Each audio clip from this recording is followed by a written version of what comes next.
Hi everyone, Stephen here. I'm about to show you a very tough game. So round 2 of the Creation League, I'm playing for a new team.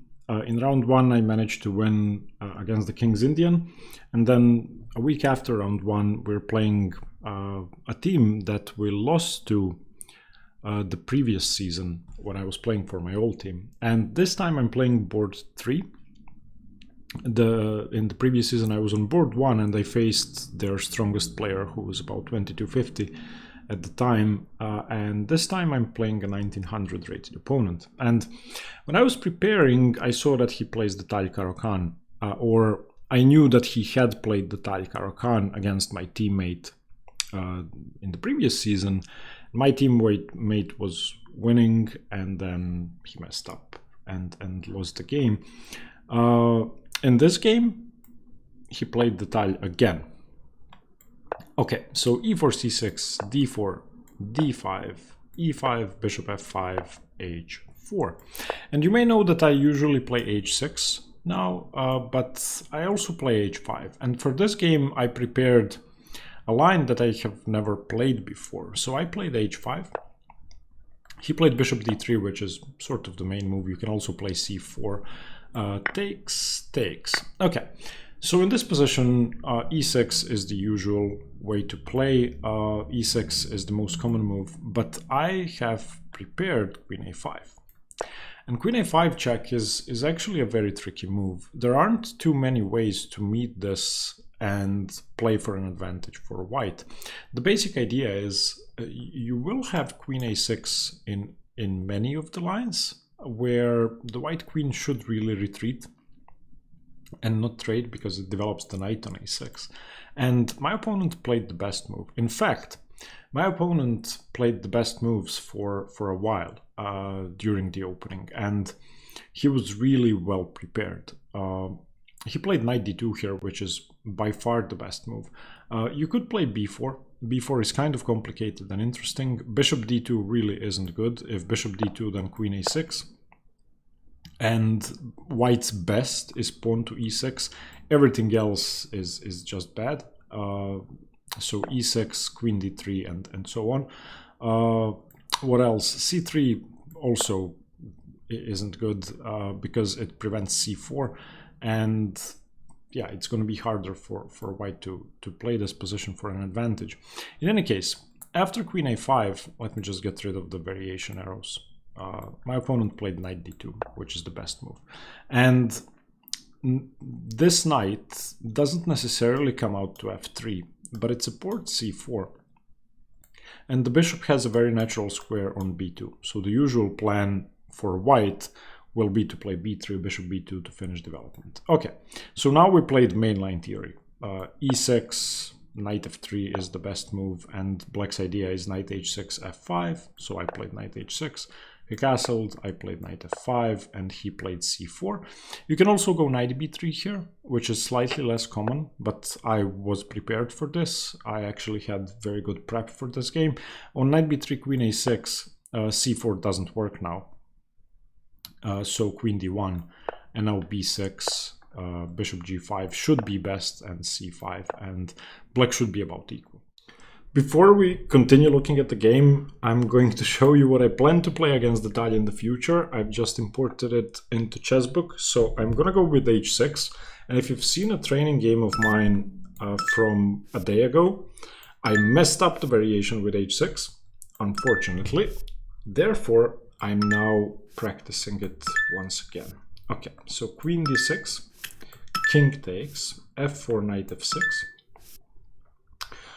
In this, let's skip the first practice. Yes. Okay, so I take, I go h5. This variation is pretty good for black if bishop g4. Now I can go king g8 followed by e6, and black should have a slight advantage. And what worries me is, instead of bishop g4, what if they go knight e5 immediately? But this is what my opponent had played in the game yesterday. So in the game yesterday, I played e6, which was a mistake. And my new repertoire is c5 followed by knight c6. Okay, so this is what I do with Chessbook. I just practiced my 16 moves, you can build your repertoire either by importing it by hand or importing a PGN, which is what I do. I create lichess studies and then import them here, and then you get to practice it. And the point is, Chessbook is going to recommend the moves that people actually play. It's going to explain them, and then you can connect your lichess and chess.com account and check your mistakes. You'll have model games and many, many more features. If you haven't yet, check out Chessbook. There's a link in the description below. Now let's go back to the game in which I actually played h5. Okay, but my opponent played c4, which is more common and slightly better. Okay, bishop e7, forces g3. Okay, and so far we were following the mainline theory. And in this position, black's most common move is to castle. I chose knight d7. Eventually, black would play both moves. The only reason I didn't go for castles is that after castles, b3, rook d8, bishop b2, maybe I'm allowing too much, and maybe there will be some problems on the king side, but not likely. In any case, I chose to develop my knight first. It's gonna go to d7 anyway. Okay, b3. And now I wanted to go castles, rook d8 and rook c8. Those seemed like the most natural squares. So I started rook c8, which is fine. Bishop b2 castles, rook fd1, rook fd8. And you could say that this is the starting position here. In this position, my opponent played c5, and of course I saw c5 and I had prepared something against c5. This is the critical position. So if you play the Caro-Kann or if you play the Tal against the Caro-Kann, this could be a good training moment, post video and assess c5 and figure out what black should do. So he played c5 and I made my first mistake. I went queen c7. The reason I went queen c7 is because I wanted to prepare f6 as well as b6. And b6 breaks the center, obviously, and I was afraid of bishop c3. I'm going to show you why I didn't play b6 straight away, which is the most logical continuation. So on b6, bishop c3, I only have one move. I can only go queen b5. And I don't think my opponent can decline the trade, because if the queen moves away, I just pick up the pawn. So he would have to take cb5 and b4. This is how far I got, and I thought, okay, this could be bad for me. I mean, I don't really have a5 because a3. So he's going to have a protected passed pawn on c5. And that seemed incredibly scary. So the logical continuation at this point would be to go f6 and break the center from the other side. So ef6, gf6. Okay, so I saw this and I figured white has to be better because of the pawn. If you turn on the engine, it says minus 0.1 after knight b3. And I to be honest, I don't understand knight b3. I don't know what that does. I'd much rather transfer the knight to e3 and get rid of the knight to f5. But okay. In any case, on c5, b6 immediately was best. I played queen c7 and now white is slightly better. He played b4. I played b6 now. Okay. I could have gone a5, and I think a5 would have been a bit more promising. So a5, a3, rook a8. And then maybe b6. But b6 is okay. Okay, he played bishop c3, which puts pressure on a5, so it sort of prevents a5, but not really. And in this position, I went badly wrong. So positionally, there's stuff going on the queen side, and I could have gone a5. Okay, and if cb6, queen b6, ba5, I can just go queen a7 followed by c5, and this pawn really isn't an issue because white's center is just going to disappear. For example, knight b3, c5, dc5. I could take with the knight or with the bishop, but bishop takes is, I think, better. And then bishop d4, we trade everything off. I pick up the pawn on a5, and my position should be great. If he takes with the knight, I have knight c5, followed by knight e4. So this would have been good. And on a5, a3, I can now go rook a8, and I'm not even losing the pawn temporarily. So for example, knight f1, rook a7, I can start doubling up my rooks if I want to, and the action is over here. Instead, and for me during analysis this was a very instructive point, I chose to start opening up the center with f6, but I don't really have f6 yet, or at least I didn't think I had it. F6 immediately isn't a good move, so I wanted to support e6 and e5 so they can play it in one move. It seems unlikely that I'll be able to use my rook down the d file, so I played rook e8. Okay, my opponent played rook e1. My idea was knight f8, f6. Well, f6, and I'm supporting e6 and e5. Okay, he played rook e1, which just plays against that idea. I continued with knight f8. Again, a5 would have been correct. It matters very little that we inserted rook e8, rook e1. But knight f8, and he played knight f1, which I think is a great move, challenging this knight. And again, in this position, if you listen to the engine, a5, a5, a5, a5, a5, and it's close to equal. But I made another mistake. I figured, well, I can play a5 later, and I did play it 2 moves later, but first I started with queen d8. I wanted my queen away from the c file. I wanted my queen supporting g5 to prevent knight g5 and pressure on e6, which would give me the option to play f6 and then recapture with a piece. Okay, either knight h7, f6, ef knight takes, looking at e4, or taking with the bishop, preparing e5. Queen d8 is a waste of time. My opponent played knight e3. I have to exchange. He took with the rook, and now I finally played a5, which again is correct. You should always go a5. My opponent played a3. I played rook a8. I should say that if he takes on b6, that's simply not good. Queen b6 takes, and again queen a7 followed by c5 and rook a8, rook b8. I should be more than fine. In fact, black, according to the engine, is almost equal. It says white is better, but it's not such a big deal. Okay, he played a3, which is okay. I played rook a8. He played rook e1, bringing the rook back. I took on b4. He took on b4. And now, the second toughest decision of the game for me was whether to play b5 or not. And this, I feel, is a very important point in the game for me. The fact that I even considered b5 is very alarming. Now, why is it alarming? Well, if you look at this position, when you play b5, you give away the a5 square.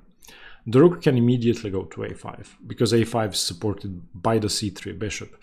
More importantly, white is able to switch the knight from f3 via d2 and b3 to a5. And once the knight reaches a5, then c6 is weak. I don't have a light squared bishop.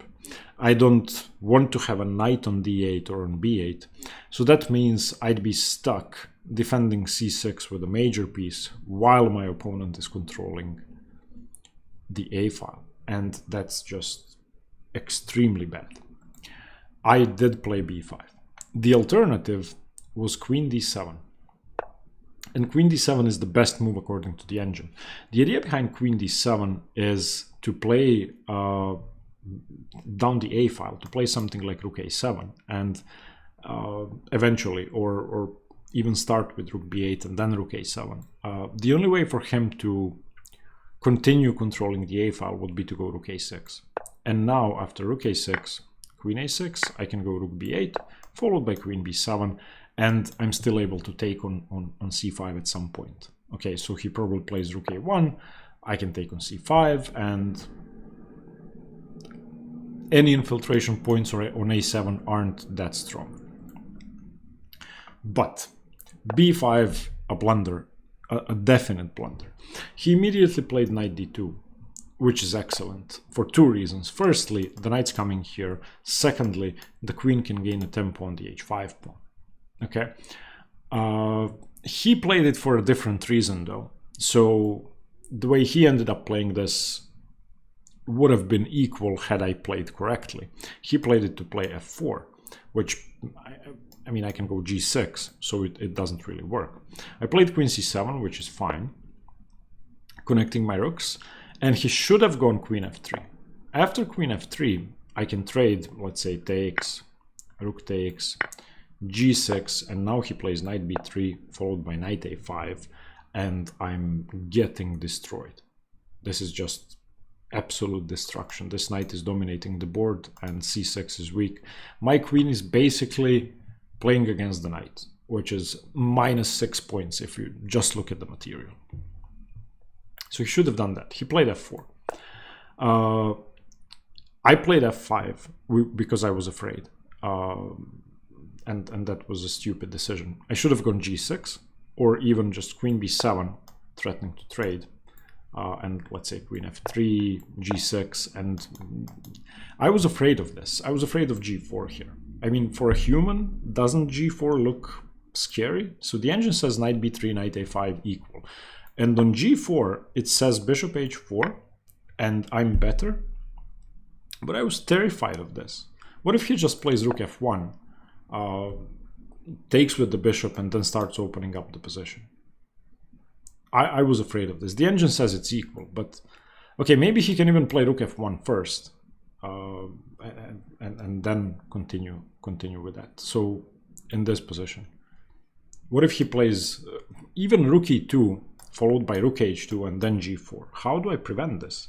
I don't see a way to bring my pieces into play. If I could get a knight into g4, he could just trade it off. So g4 is happening. My king is on g8. In any case, I played f5, which isn't the losing move. It's just inferior to not playing f5. And I figured if he doesn't take it, then it's just a draw. And that's true. So I can play g6, completely block things up. We trade everything down the a file, and the fact that he has a knight on a5 doesn't really matter that much. And all of that is true. Both bishops are dreadful, and maybe I can even trade the knight with the bishop if I can. But of course he takes on f6, and I was expecting this. Bishop f6, and now my position is alive. I mean, I have a ton of counterplay, and if you look at the engine evaluation, it says just slightly better for white. So f4 was a pretty bad decision by him, because it gives me a ton of counterplay. So now we're sort of even. He plays knight f3, I went queen b7, challenging the a file, and in this position he should have gone rook a5. And the idea is simple. If I take, he has a passed pawn. If I don't take, he doubles up the rooks. He may even be able to go bishop d2 and queen a3 and triple up his major pieces, in which case I'm losing the a file. Instead he played f5, and f5 is bad.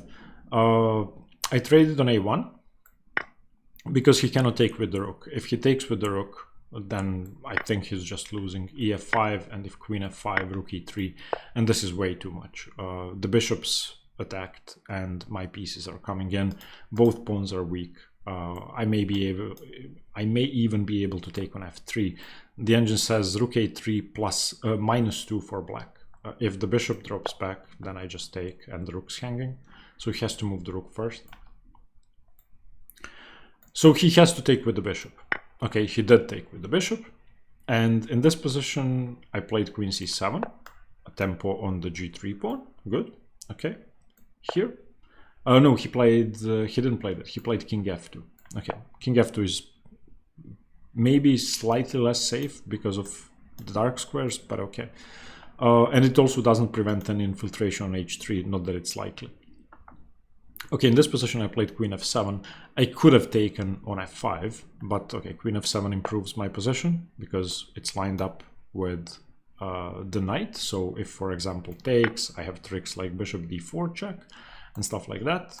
Or I can take first and then I'll have bishop d4. He played bishop c3. And in this position, I could have had a better position with ef5.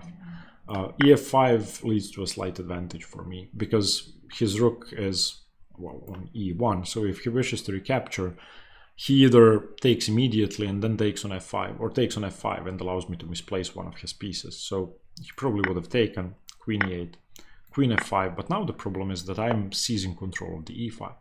And if he takes on h5, which he most likely would have done, then queen e4. And now it's getting pretty scary. I mean, knight e6 is coming.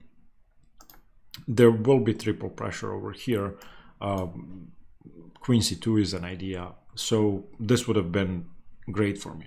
Not winning, but good. Instead I played rook a8, which isn't bad. The idea is to infiltrate and either put pressure on this pawn or come to a2. He played bishop d2. I played rook a2, pinning the bishop, which is fine.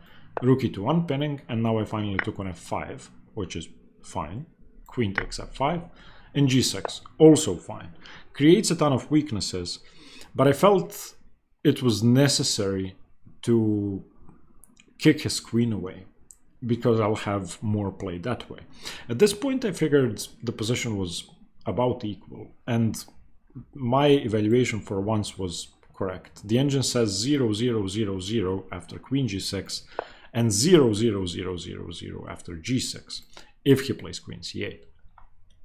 He played queen d3, and now I felt I had a chance, and I went knight e6. And of course, the threat's obvious. I just want to take, because he cannot take back, and I'd be winning, so he needs to play king g2. So you can see that it would have been more prudent to play king g2 in the first place because of this diagonal. You never put your king on a dark square if your opponent has a dark squared bishop, if you can choose. Okay. And now, in an equal position, it was time to think of prophylaxis, think of my opponent's threats first. And the best move would have been king h7, because it just safeguards the h6 square. And this would have been the best way to continue. It's just a safe move. On something like rook f2, I can play queen e7 or something else. Okay, so he went king g2. Hello, Lucia just came. And I went rook a1. Rook a1 is not a good idea, because it's... Well, my idea was to get to the f1 square, but it's too slow. He played rook f2, covering f1, lining up the rook with my queen. I played queen g7, my second blunder after b5. And this is basically white to play and win. If you would like to pause the video, I would like you to think about this. What's the best move for black here? How do you defend? And why does queen g7 lose? If you can answer those two questions, you are a much better player than me. And this position is extremely tough. At least it was for me. I had no idea that queen g7 could be bad, let alone that it was absolutely over. Okay, first of all, why is queen e8 good? Well, queen e8 is a flexible move that keeps covering g6. It also defends the knight, and there are no tempi for white to win. If, let's see what the engine says. The engine says bishop h6, and I can just go knight g7. If knight e5, then I can just take, and I have a passed pawn. The fact that black has the f6 square isn't as important, because I'm covering g6 with the queen, and I have knight g7, knight f5. So eventually I will prevent a double attack over here. Okay. I should mention that I didn't even consider queen e8 during the game. I went queen g7. Now why is this bad? Why does it lose? It loses because of knight e5. And when he played knight e5, I realized that I have to resign. I mean, I don't have a move. There's nothing I can do. I cannot take the knight. If I take the knight, then I'm just losing. If bishop e5, then d e5, and the rook's coming to f6. That's going to be the end of the game. In conjunction with the bishop and with the queen, I'm dead lost, because everything's hanging. So I couldn't go bishop takes.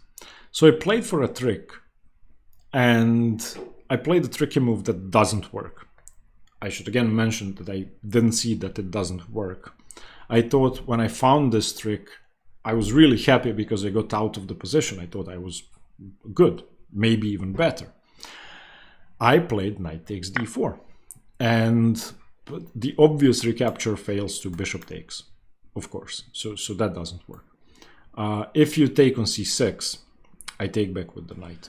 If you take on g6, I can just ignore you and go back. So the engine says bishop h6. If knight takes, then there's actually rook a2, and I have enough counterplay. The engine says equal. I mean, I'm not better, but I got out of this. So every normal response, other than bishop h6, would have been fine for me. And then, after about 10 minutes or so, he played bishop h6. And if this wasn't a team match, I would have resigned. Well, I would have resigned before on knight e5, to be honest. And I wouldn't have seen knight d4. But I tried hard because it's a team event, so you have to try to win half a point if you can. But when he played bishop h6, I definitely would have resigned immediately. There are no moves. I don't know. If I move my queen, he takes the bishop or takes on g6 with the queen or takes the knight or takes anything. So I took the bishop, which is the only sensible move. Rook takes, and now triple pressure on g6, as well as the knight hanging. So that's it. I threw in rook a2. He played king h3. I played king h7 because I couldn't see anything else. I at least didn't want something taking on g6 to come with check. And he finished the game very nicely. He played rook g6. I played queen d2, hoping for a queen trade. If he trades queens, I definitely can survive, but it's not likely. And he finished the game of the best possible way. Rook g7, king g7, and queen g6 check. And that was the end of the game. It's mate in one. Next move, whatever I do. I mean, congratulations to my opponent for navigating this equal but tough position better than me. I blundered with b5, which is very bad. But the more important blunder, queen g7 in this position, was something that's way beyond my reach tactically. So b5, I can understand why it's bad. I can explain it to myself, and I did during analysis before turning the engine. But queen g7 I just couldn't figure out. And when we finished the round, we were in the car driving back. And I was talking to my teammates and I couldn't figure out where I'd gone wrong. And not even Mate could, he's a FIDE master. Anyway, pretty bad game. And yeah, needless to say, I was crushed after this. But yeah, life goes on, chess goes on, the Croatian League goes on. There will be better games as well. Thank you for watching. Let me know what you think. Stay tuned for more chess. Bye bye.